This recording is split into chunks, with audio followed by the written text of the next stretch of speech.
వస్త్ర వ్యాపారానికి పశువుల మార్కెట్కు పేరుగాంచిన ద్వారపుడి ఇప్పుడు ఆంధ్ర శబరిమలైగా విరాజిల్లుతుంది.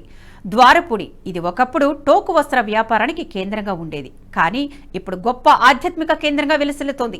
తిరుమల తిరుపతికి వెళ్లలేని భక్తులు చిన్న తిరుపతిగా పేరు పొందిన ద్వారకా తిరుమలలో భక్తులు మొక్కు తీర్చుకున్నట్లే శబరిమలలో కొలువై ఉన్న మణికంఠుడి ఆలయానికి ద్వారపుడి అయ్యప్ప ఆలయాన్ని ప్రత్యామ్నాయంగా భావిస్తున్నారు భక్తులు.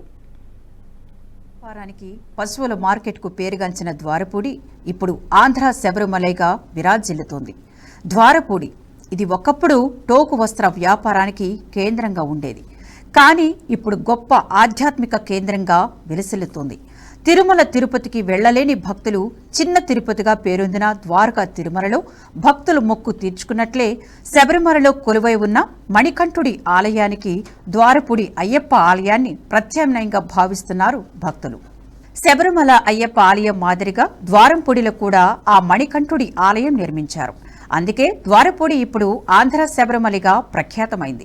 శబరిమల తరహాలోనే ఈ ఆలయానికి కూడా భక్తుల తాకిడి విపరీతంగానే ఉంటుంది. కార్తీక మాసంలో ఈ ఆలయం శరణు ఘోషతో మారుమ్రోగుతుంది.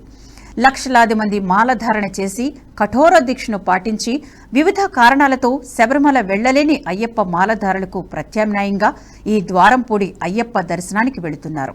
ఇక్కడ అయ్యప్ప భక్తులు ఇరుముడి సమర్పించి 18 మెట్లు ఎక్కి అయ్యప్పను దర్శించుకొని మొక్కులు చెల్లించుకుంటున్నారు. హరిహరసుతుడు శ్రీ అయ్యప్ప కొలువైన ద్వారపూడికి గతంలో వేలలో ఉన్న భక్తుల సంఖ్య ఇప్పుడు దాదాపు 1/2 కోటి పైగానే ఉంటుంది. రాజమండ్రి నుంచి 20 కిలోమీటర్ల దూరంలో ద్వారంపూడి ఉంటుంది.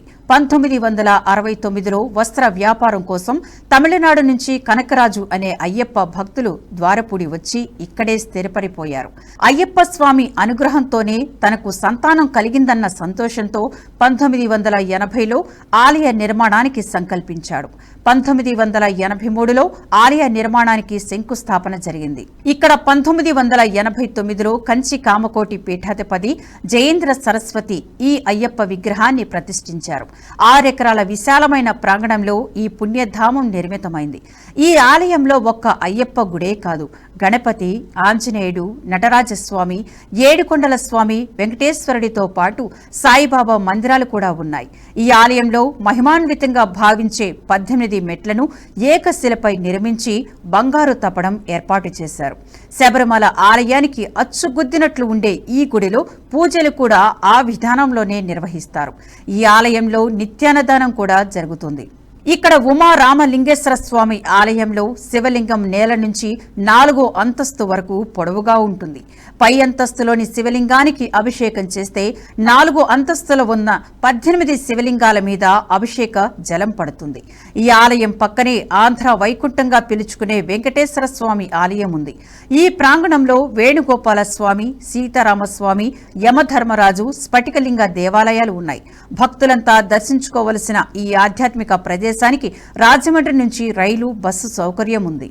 ఇప్పుడు మనం తూర్పుగోదావరి జిల్లాలోని ద్వారపూడిలో వెలిసిన హరిహరపుత్రుడు అయ్యప్ప స్వామి వారి దేవాలయంలో ఉన్నాము. తూర్పుగోదావరి జిల్లా రాజమండ్రికి 20 కిలోమీటర్ల దూరంలో ఉన్నటువంటి ద్రాక్షారామం వెళ్లే మార్గంలో ఉన్న ద్వారపూడిలో వెలిసినటువంటి ఈ ఆలయ సముదాయంలో అయ్యప్ప స్వామి దేవాలయంతో పాటు అటు సాయిబాబా, ఇటు శివాలయాలు కూడా ఉన్నాయి. ఇదే విధంగా విశాలమైనటువంటి ప్రాంగణంలో ఈ యొక్క ఆలయాన్ని అయితే ఆకర్షణీయంగా ఏర్పాటు చేశారు. ఇదే విధంగా అయ్యప్ప దీక్ష తీసుకున్న వారిలో కొందరు కొన్ని కారణాల వల్ల శబరిమల దాకా వెళ్ళని పక్షంలో ఈ యొక్క ఆలయానికి వచ్చి కూడా ఇరుముళ్ళు సమర్పిస్తూ ఉంటారని చెప్పని ఇక్కడ భక్తులు చెప్తున్నారు. అదేవిధంగా శ్రీకాకుళం, విజయనగరం, విశాఖపట్నం ఇది జిల్లాల నుంచి కాకుండా ఒరిస్సా, అటు ఆంధ్రప్రదేశ్, మధ్యప్రదేశ్ మొత్తం ఓవరాల్ కూడా దేశవ్యాప్తంగా కూడా ఈ యొక్క పెద్ద సంఖ్యలో భక్తులు ఇక్కడికి వస్తూ ఉంటారు. ఇక్కడ ప్రతిష్ఠించబడినట్టు అయ్యప్ప స్వామి విగ్రహం పంచలోహాలతో అయితే తయారు చేసింది. 1989లో కంచి కామకోటి పీఠాధిపతి అయినటువంటి శ్రీ జయేంద్ర సరస్వతి స్వామితే ఈ యొక్క ప్రతిష్ఠించబడ్డారు.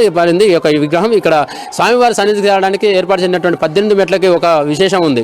18 మెట్లు కూడా తమిళనాడులోని తురుమూరు నుంచి తెప్పించినటువంటి ఏకశిలపై చెక్కి బంగారంతో తాపడం చేయించారు. ఇరుముడితో పాటు వచ్చినటువంటి భక్తులు మాత్రమే ఈ యొక్క మెట్లు ఎక్కేందుకు మాత్రం అనుమతిస్తారు. ఆలయ ప్రాంగణంలో ఉన్నటువంటి హరిహరుల విగ్రహం భక్తులను విశేషంగా అయితే ఆకర్షిస్తుంది. మరోవైపు అయ్యప్ప దేవాలయంలోని క్రింది భాగంలో వర్తులాకార హాల్లో ఉన్నటువంటి దుర్గా, సాయిబాబా, రాఘవేంద్ర స్వామి, వివేకానంద, రామకృష్ణ పరమహంస, వేమన వగైరా ఈ యొక్క గురువారిల విగ్రహాలు మొత్తం కూడా చుట్టూ ఉన్నాయి.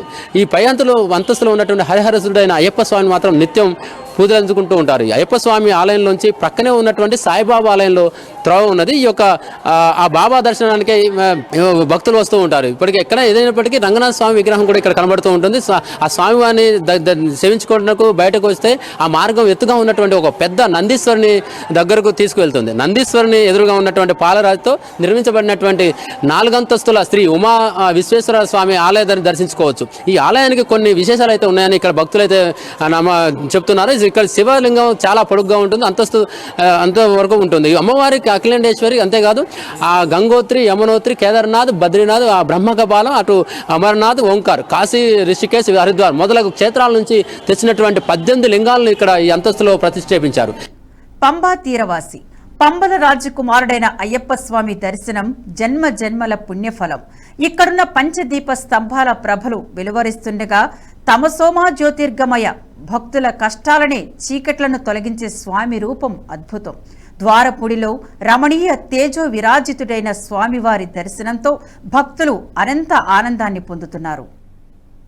ఈ వీడియో మీకు నచ్చినట్టయితే లైక్ చేయండి, 10 మందికి షేర్ చేయండి. అలాగే కామెంట్ల రూపంలో మీ అభిప్రాయాలను మాతో పంచుకోండి. Nationalist hub group of channels ను సబ్స్క్రైబ్ చేసుకుని తెలుగునాట జాతీయవాద జర్నలిజాన్ని ప్రోత్సహించండి. ఈ వీడియో కింద ఉన్న బెల్ ఐకాన్ పై క్లిక్ చేయడం మర్చిపోవద్దు.